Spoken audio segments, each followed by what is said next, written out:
3 tips to make your PC faster. Number 1. Press Windows R. Type sysdm.cpl and hit enter. Go to Advanced tab. Select the performance settings.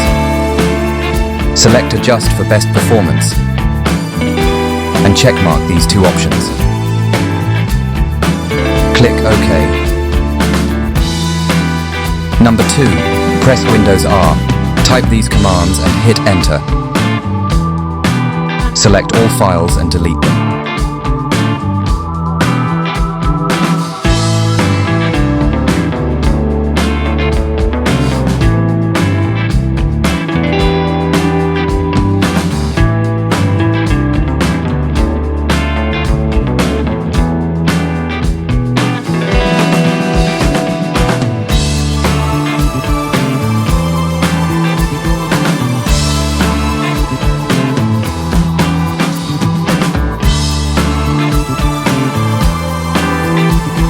Number 3.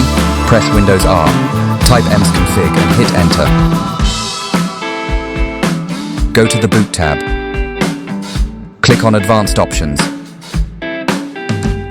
Check number of processors and select the maximum numbers. Click OK. OK again, then restart your PC.